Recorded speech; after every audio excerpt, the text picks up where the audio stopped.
Hello everyone, welcome to Came By Lectures. Today we shall be discussing about the first lesson of 10th grade, that is lesson force. Okay, so force, we will be more looking into the term, that is what is gravitational force,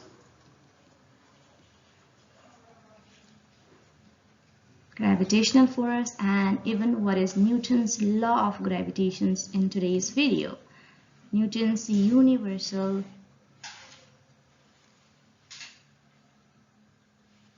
law of gravitation. Before we begin, let's crack this word. What is force? Let's understand about it. So we all know that force is an external agent which changes, or let's say tends to change, the position of an object.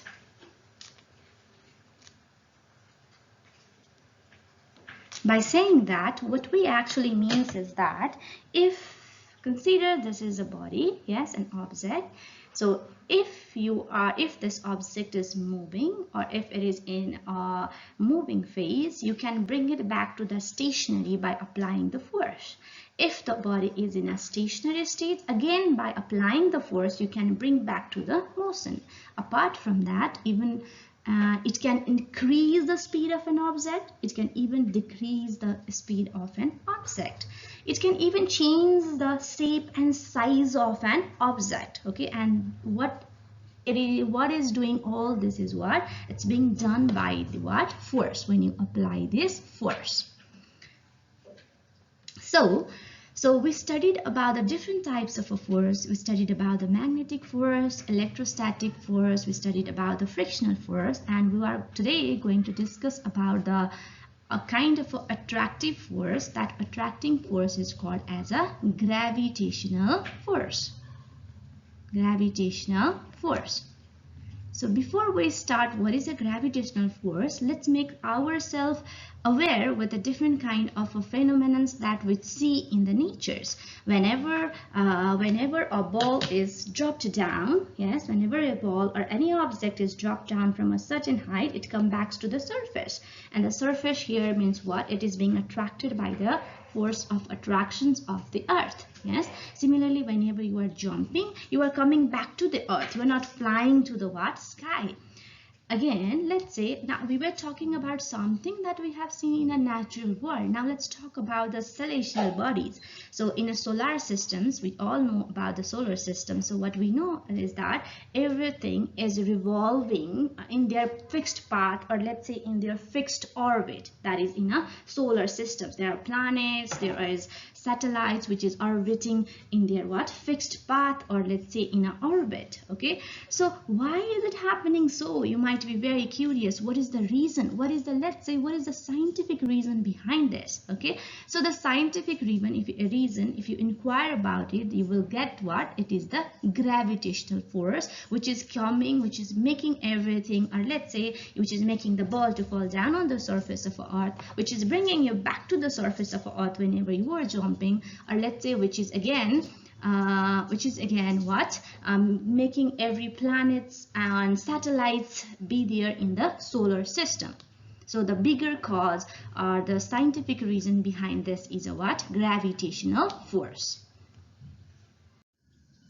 So the scientific reason is undoubtedly what? Gravitational force. Gravitational force. Let's go to the root cause of this, or let's root finding of this gravitational force. So before the 16th century, there was an assumption, let's say by the astronomers, who believed that Earth is the center of the solar system, which is considered as a what? Geocentric model or geocentric theory. Okay, so geo here means earth and centric means at the center. And later on, later on by the Nicolaus Copernicus, he found out that it is not the Earth, it is not actually the Earth which is the center of the solar system, rather it is the what? Sun. Okay, he considers Sun as the center of the solar system. We can assume this like this. So, and other planets, they are revolving around the Sun. So this model is considered as a what? Heliocentric model. You might be asked question from this part also, so be careful with these terms.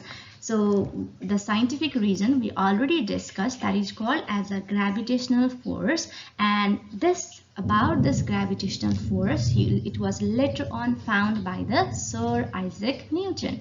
Okay, so it was him, Sir Isaac Newton, who found out it is the gravitational force which is bringing back a body, jumping back to the surface of Earth, yes, or let's say any object dropped from a certain height, they all come back to the surface of Earth, or every celestial bodies, or let's say in a solar system, planets and satellites, they are revolving in their fixed orbit, or let's say they keep that, it is because of the gravitational force.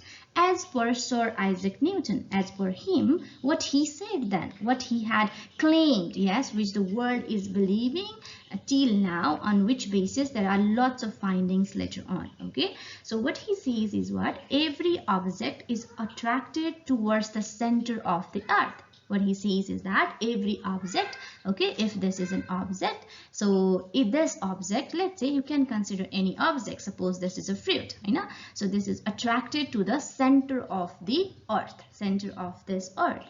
He not only say that every object is attracted to the center of the Earth, he even claimed that how many objects are there in this universe? There might be many thousands and billions of objects in this universe. So in between them, there exists a attracting force, central attracting force, and that central attracting force is considered as a what? That is considered as a gravitational force. It is not only between the Earth and an object, rather it is between all the objects that is present in the universe. Okay, so let me emphasize, it's not only the case with Earth, yes, every small object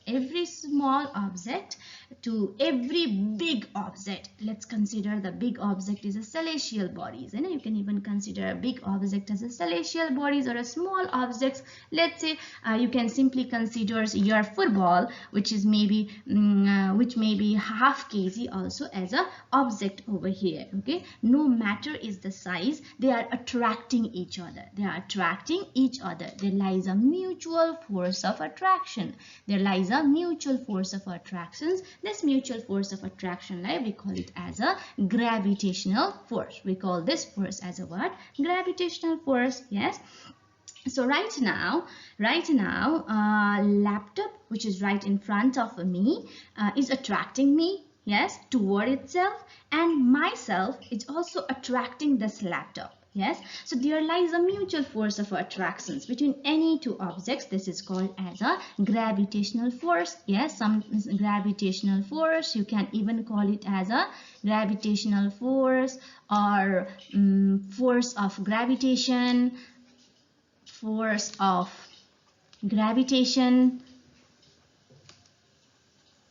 you can even consider this as an attractive force or attracting force between any two objects. If we consider any two smaller objects, let's say smaller object, consider this as yourself and a table right in front of you, yes, which has considerably lesser mass. So at that time, the amount or the magnitude of a gravitational force, which we will know later on how to calculate it, that will be very insignificant, but there lies the force of attraction. Okay, it will be very insignificant. But what if the body is very large. Let's say if you are considering the celestial body, let's say you are considering different celestial body, different planets. So at that time, the gravitational force or this mutual force of attraction is significant. Okay, significant, or let's say it is much higher. Okay, we can even relate this concept with the heliocentric model. Let's again go back to the heliocentric model. We say that in heliocentric model, it is the sun which lies at the center, and every planet, they are revolving around the sun, or the satellites, they are revolving around in the one path. Yes, so if this is the sun, so what we know is that the mass of a sun is very big. Yes, if you assume the mass of a sun as 100%, and other different bodies, planets, satellites, then it will be just 0.0015% as compared to the mass of a sun, which is 100%. Okay, so at that case, the force of attraction is very significant over here.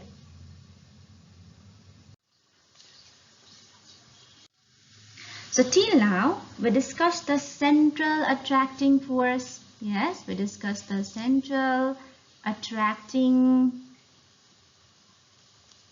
force that exists between any two bodies. Yes, any two bodies. When I mean any two bodies, it means any two bodies of this universe. Okay, no matter what is the mass in between them. So that is called as a gravitation. So the objects here, they can be solid. They can be solid. The objects can be solid. The objects can be even solid and liquid. And it is very interesting for us to find out that when the object is solid and liquid, or let's say when the object is a liquid, the gravitational force is more prominent. Okay, it's more prominent on a liquid. As a result, we observe a natural phenomenon, that is ocean tides. You may have heard about the ocean tides. Yes, so this ocean tides, during the ocean tides, the liquid is pulled by this force. This force means that is the gravitational force. Okay, the gravitational force of a moon, the gravitational force of the sun, when they come and lie in a same line. So it is more prominent in case of a liquid. Okay, so the central, let's define it now. We had discussed, we had connected the gravitational force with a many natural phenomenon we had seen around us. So now finally define it. What is a gravitational force? Okay, so it is the gravitational force is the central mutual force of attraction.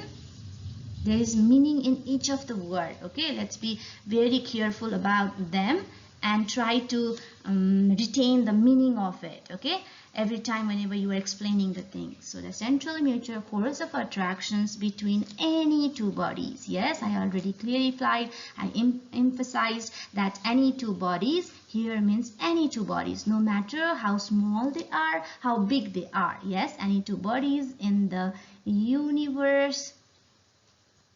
It's called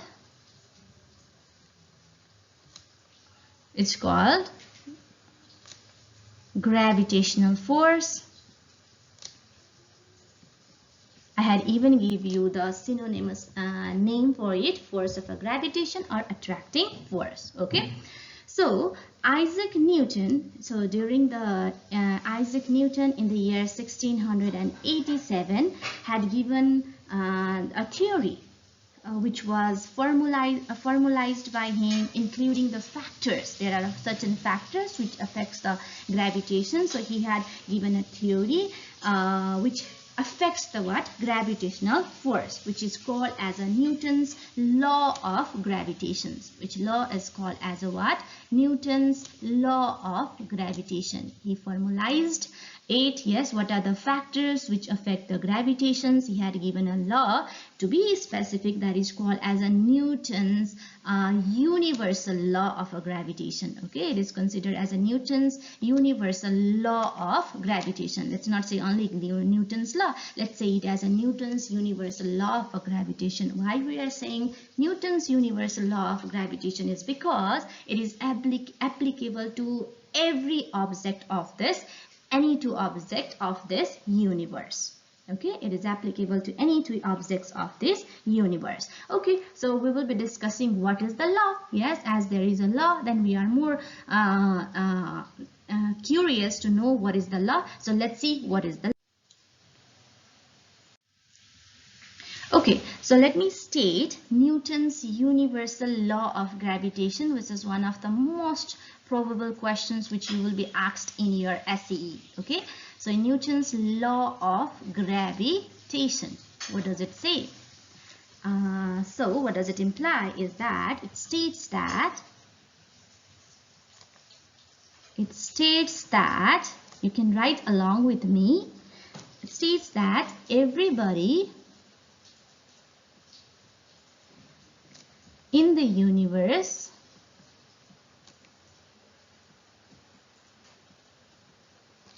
attracts each other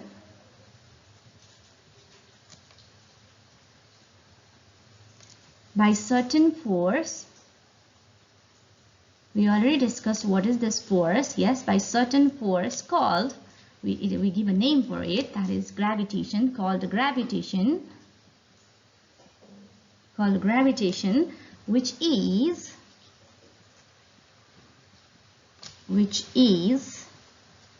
please bear with me, okay, for my handwriting, bear with me.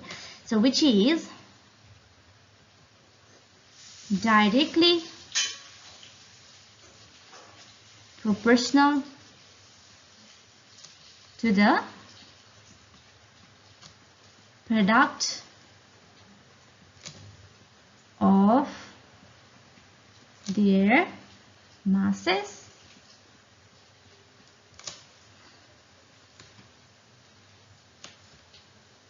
and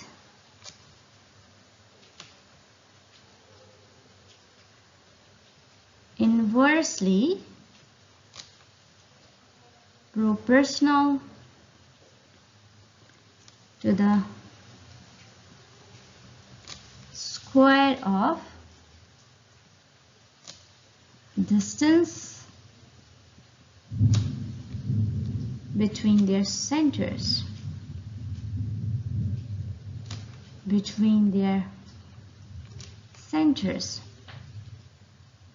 So we already said it was Mr. Newton who said that the gravitational force depend upon the certain factors. He find out what are those factors. So from this, what we come to know that is gravitational force is dependent upon the masses of the body, and it is dependent, there is a relation with the distance between their centers also. Okay, so if there is like a different masses, then maybe the amount of a gravitational force is coming different, and if the distance is different again, then the gravitational force magnitude is again different. Okay, so we can calculate the magnitude of a gravitational force by using this statement. Okay, by using this statement, it gives a formula. We have a formula that is called as a what? F equals to Z m1 m2 by this square. Nothing to worry about. We hadn't discussed about it. We are going to derive, or let's say prove this formula. Okay, so let's discuss, or let's just derive this formula. F equals to G m1 m2 by d square. By looking at this formula, what you can say is that if F is a gravitational force, what you are looking at, it is depending on the two factors. The two factors here is, one of the factor is the masses, the another factor over here is G. We are going to talk about this G factor. What does it mean? It is a constant factor. So when we are proving this formula, okay, we are proving through a formula, which is again a very important questions often asked in your SEE.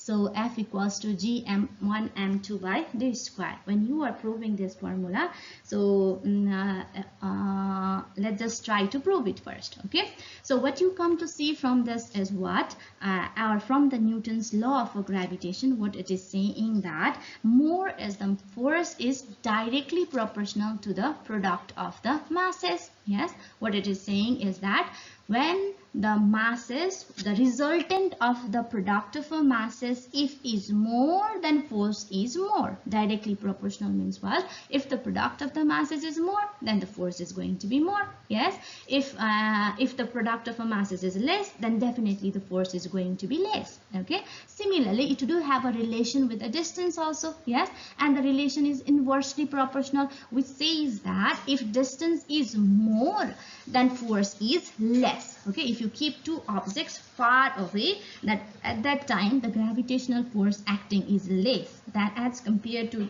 when you keep those two masses together. Okay, or nearer.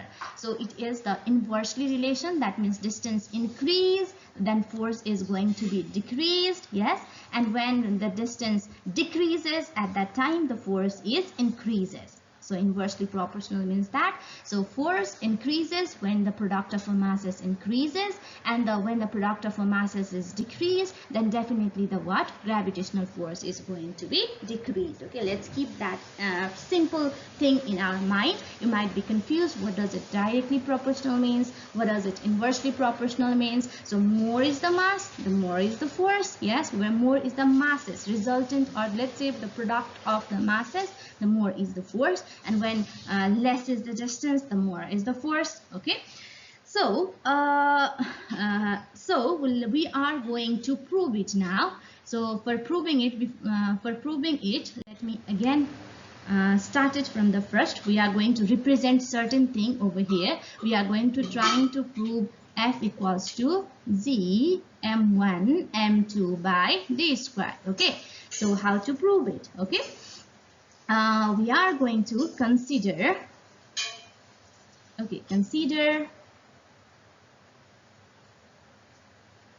two objects, object A and B. Yes, object A and object B with masses, because in the universe there might be the object of there is definitely the object of a different masses. Yes, so with masses m1 and m2 respectively. Let me represent this now with a picture over here. So we are considering two objects. One is what? Let's say this one is object A. Yes, this one is the object B. So write this as an object A, write this as an object B. We had noted. Okay, so let's not consider this as a circle. Let's assume this, let's see this thing as an object. Okay, this is just a representation. We assume the mass of a is m1 and the mass of a B is m2. It is m2. Okay, and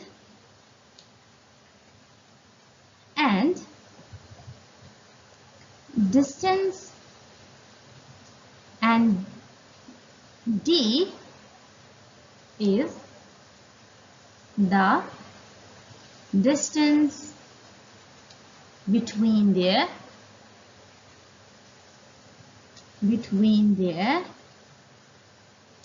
centers.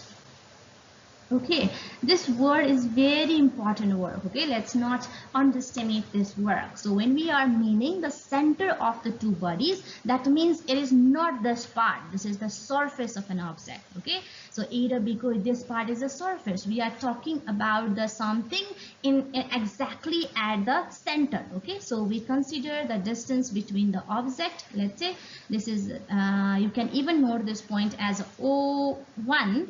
Or let's say this center, like you can consider it as a what? O2. So the distance between their center is considered as a what? It is considered as a D. Okay, it is considered as D. We are still in the assumption part. Let F be the force of Force of gravitation you can say, force of attraction you can say, or gravitational force you can say. Let's F be the force of gravitation. Okay, so this is the representation part. We had done the representation part. The object A, yes, with a mass m1, and object B with a mass m2, separated with their central distance of d. There is a force acting as per the Newton's law in between these two bodies of this universe. There must be, or there is a force acting in between them. And what we know that according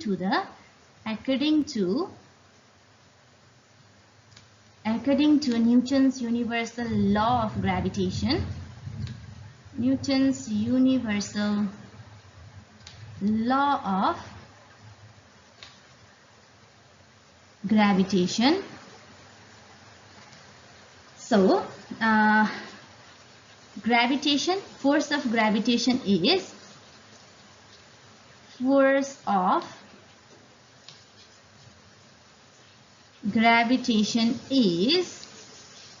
directly proportional to the product of their masses.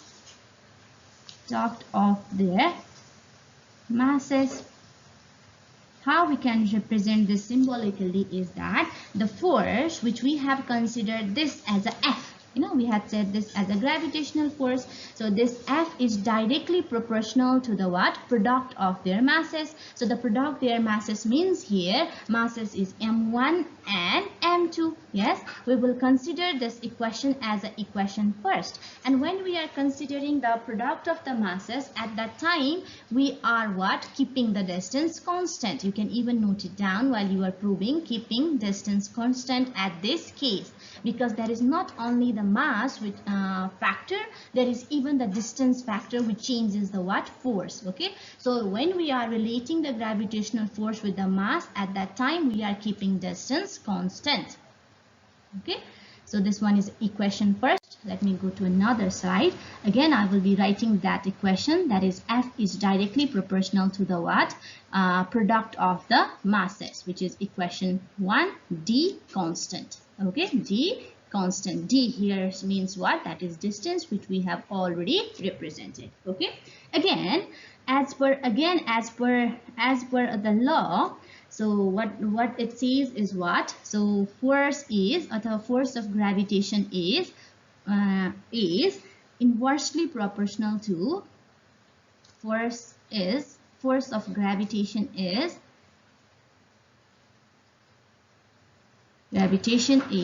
I hope that you people are also writing with me. Okay, so when you write along with me, it will be further clear to you. Okay, so force of gravitation is inversely proportional to the square of distance between their centers. Okay, so how we can represent this? We can represent it as F is inversely proportional to the square of a distance between their center. Okay, you can consider this as a what? Equation 2. At that case, like the way you have considered d constant at this case, so at this time you have considered what? Masses as constant. Okay, you have considered that masses constant. So let's combine these two equations, equation first and equation second. Combining equation first and second, what we get? Let's see. Equation first and second, what we get is that F is directly proportional to the product of their masses and inversely proportional to the square of a distance, which you can represent as this, or you can even say this as what? F is m1 times m2 divided by d square. Whether you say this or whether you say this is the same thing. Okay, so we come to this part that force is dependent upon the masses. Yes, and the calculation part, mathematical calculation, is a product of the masses and square of a distance between their centers. Okay, what we have to prove is F equals to G m1 m2 by d square. Okay, so this is the Newton's universal law of gravitation. We are almost there already. Yes, what we say is that force is m1 times m2 d square. Yes, so to remove this proportionality constants, we are trying to remove this proportionality constants. To remove this proportionality constant, we are introducing a term that is capital Z. Okay, and this capital Z here means universal gravitational constant. This is called as universal gravitational constant. Okay, so let's just crack this term again. What is it? Is a constant. Yes, we are taking this to remove the proportionality sign so that we can find the exact magnitude. Okay, it is related with a gravitational force. That's why the letter is Z, and it is the same for all the objects, for all to any two masses. That's why it is a universal. So it has got a name, universal gravitational constant. We remove this proportionality constant, proportionality sign, sorry, with a what? Universal gravitational constant, which means it's capital G. So we got F equals to G m1 times m2 by d square.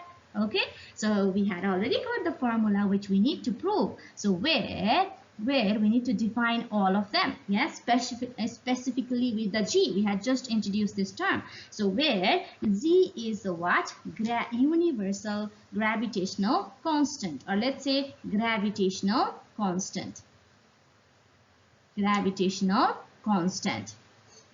As it is a constant, it must have a certain magnitude. Yes, so its value is always 6.67 into 10 to the power minus 11. Okay, and the unit is Newton meter square per kg square. We are even going to discuss how is the unit Newton meter square per kg square. What we can do is that sometime it might be asked even in short question the value also, or maybe in different kind of a quizzes also you might be asked the value is 6.67 into 10 to the power minus 11, which you need to memorize. In many cases it is given in the numerical part, or it is given in the question itself, but at many cases you may have to even remember it. If it's not given also, the value of a capital C, which we call as a gravitational constant, is 6.67 into 10 to the power minus 11. Okay, so let's understand a bit more about the gravitational constant, or the G. Let me write here G, or gravitational constant.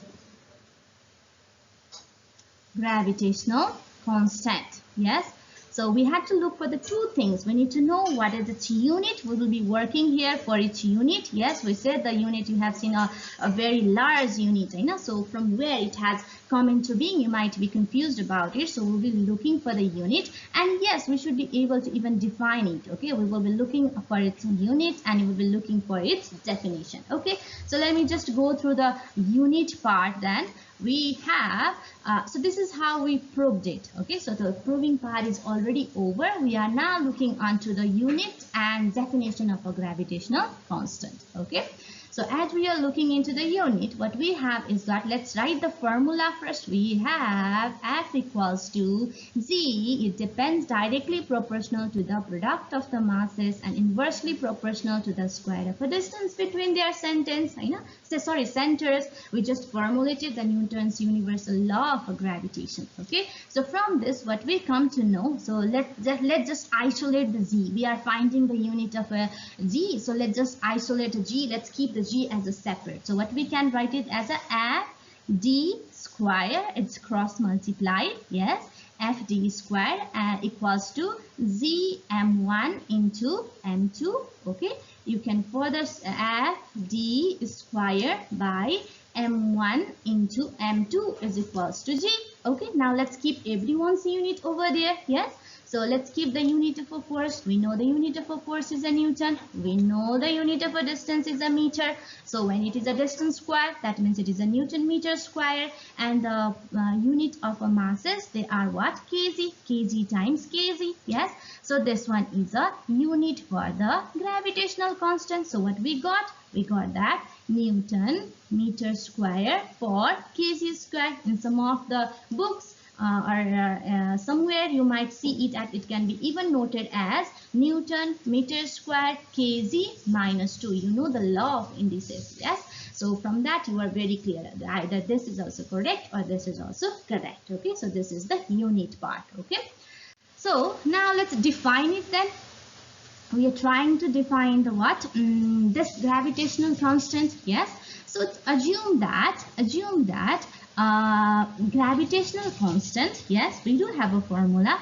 Again, write down the Newton's universal famous Newton's universal law of gravitation. F equals to G m1 and m2 by d square. We have this formula.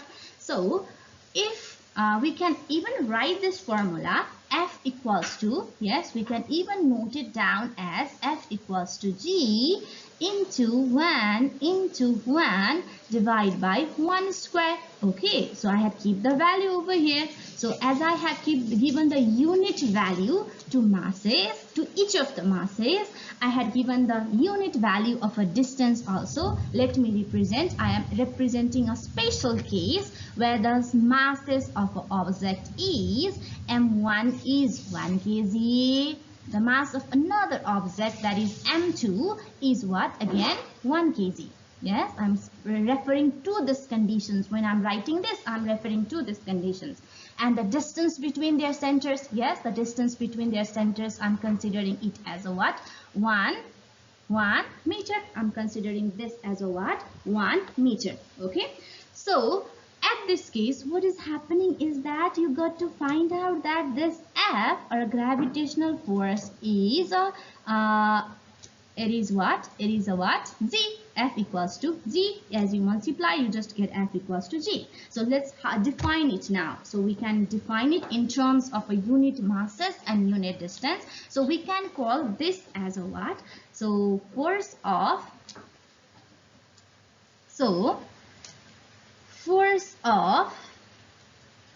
gravitation. We are defining the gravitational constant. So the force of gravitation produced between two bodies of unit mass each and separated by, again, the unit distance from their centers. So the gravitational constant can be defined as a force of a gravitation which is produced between two bodies of unit masses. Yes, two bodies of unit mass each and separated by the unit distance. That spatial condition, that force of a gravitation, that is called as a what? Gravitational. That is identified as a gravitational constant. So in today's video, we discussed more about the gravitational force, how to derive the Newton's universal law of gravitation. Hope you have understood. In our next video, I will be discussing more about the gravity, the factors affecting it, free fall and weightlessness. Keep watching our channels, and yes, don't forget to subscribe and like. Thank you everyone.